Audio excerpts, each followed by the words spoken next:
Monetary policy is a demand-side policy by the government to control the economy by stimulating economic growth, reducing unemployment and further stabilising the price level and level of inflation. This is achieved through changing two things: one, changing the interest rate, and two, changing the money supply. Within the UK, interest rates are set by the Monetary Policy Committee within the Bank of England. By changing the interest rate, the inflation target set by the government can be reached. Currently, that target is at 2% inflation, which the government believes is a suitable rate for sustainable economic growth. But how exactly does changing the interest rate affect economic growth? Through the use of the interest rate, the Monetary Policy Committee can affect aggregate demand. For example, at a lower interest rate, the return on savings will decrease since households receive less interest on what they save. This discourages saving, which in turn encourages consumer expenditure, and since consumption is a component of aggregate demand, it increases AD and causes a rightward shift on the AD-AS curve. This causes an increase in real GDP, thus implying that a change in interest rate can stimulate economic growth. However, it is not just consumption which is increased by changing interest rates. By lowering the interest rates, firms undertake more investment expenditure on capital goods. Since investment is also a component of aggregate demand, AD shifts rightwards and real GDP increases. But it doesn't stop there. This increase in capital goods also increases the productive capacity of the economy in the future, since firms will have more machines and factories, which then increases output in the long run. This causes a rightward shift in the long-run aggregate supply curve, which coupled with the right shift of aggregate demand will cause an increase in real GDP.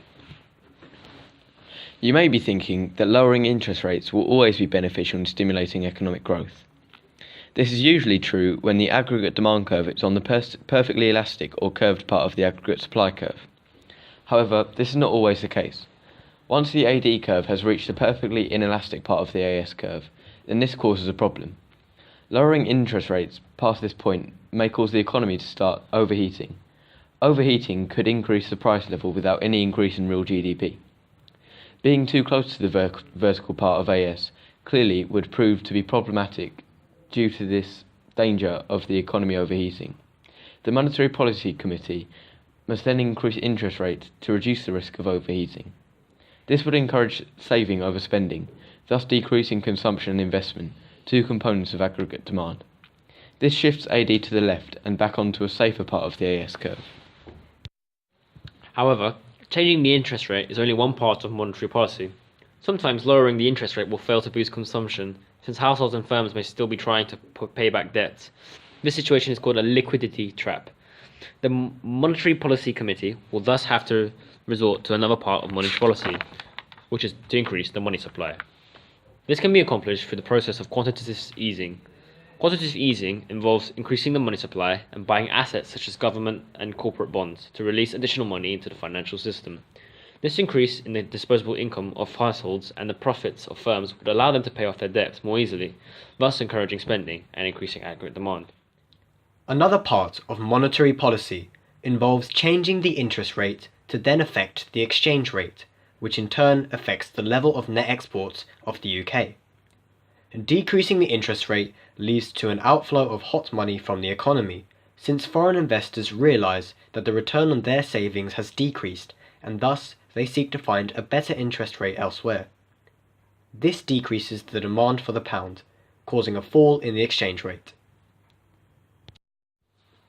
This weak exchange rate thus implies that exports are cheap and imports are expensive. This causes an increase in exports and a decrease in imports, causing an increase in net exports. Since net exports is a component of aggregate demand, this causes an increase in real GDP. Monetary policy can be either contractionary or expansionary. Contractionary monetary policy involves reducing aggregate demand through high interest rates, restrictions on the money supply, and a strong exchange rate. Expansionary monetary policy involves increasing aggregate demand using low interest rates, fewer restrictions on the money supply, and a weak exchange rate. Overall, monetary policy can't be used to achieve all the government's macroeconomic objectives simultaneously. There will always be a trade-off. For example, using monetary policy to increase economic growth and reduce unemployment might mean increasing inflation and worsening the current account of the balance of payments.